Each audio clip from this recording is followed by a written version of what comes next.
I'm Jason Sentney, and this is Working for Wyoming. In the last episode, I touched on healthcare, and that's what I'm going to talk to you about today. In the last episode, I basically came out and said that healthcare needs to be a basic human right. I believe that. Now, I'm not saying universal healthcare or anything in regards to that.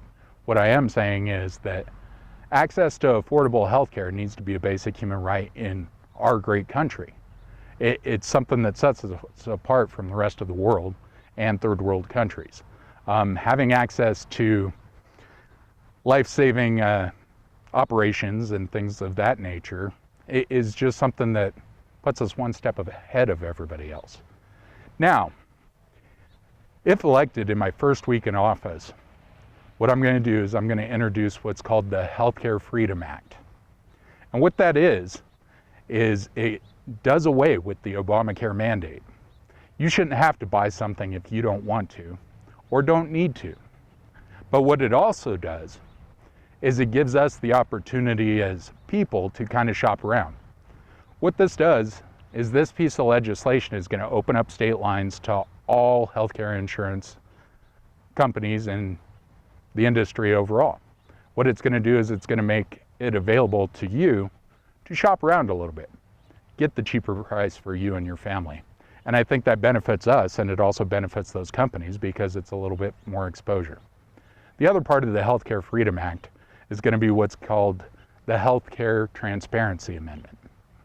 There's actually a surgery center down in Oklahoma that will tell you ahead of everything else what it's going to cost you. And if you go over that amount because of complications or something, they go ahead and take care of that. Whatever they quoted you is the price you get for that operation. And that needs to be something that happens in our everyday healthcare clinics and hospitals around this country. You need to know up front how much it's going to cost you, except in emergency situations. By doing things like this, it's just common sense. It gives us, the consumer, and us, the patients, a chance to actually shop around and get a better price and spend less on healthcare and less on health insurance. I'm also a firm believer that health insurance itself and dental insurance should be tax-free. You shouldn't pay a sales tax. There shouldn't be any tax whatsoever associated with any of that.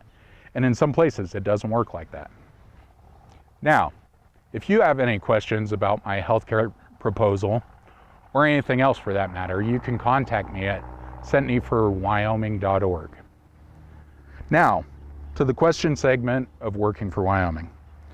Tim from Torrington sent me a question saying, "Hi Jason, as you know, the United States has been under pressure regarding Christianity in public places, removing 10 commandments from government lands and such. If elected, what if anything will you do to bring back to a country which was founded under religious liberties?" Well, Tim, here's what I can say. I'm a firm believer in the First Amendment. I'm a firm believer in the Constitution, and I believe in our religious freedoms. All these lawsuits that are going on across the country that happen down south and various other places where people are suing because a courthouse has the 10 commandments on it or things of that nature are generally just people looking for money. It's not because they have a general valid protest against something like that. It's also a community issue. These communities have said that that's okay in their community, and it's their right. I believe under the right of the 10th Amendment of the Constitution, under states' rights, local communities are also covered. They have their own belief systems. There's many demographics across this country where communities are different. And if it's right for that community, then it should stay that way. And I will become a vocal supporter of keeping our First Amendment rights. With that said, this has been Working for Wyoming. I'm Jason Sentney. God bless Wyoming. God bless you, and thank you.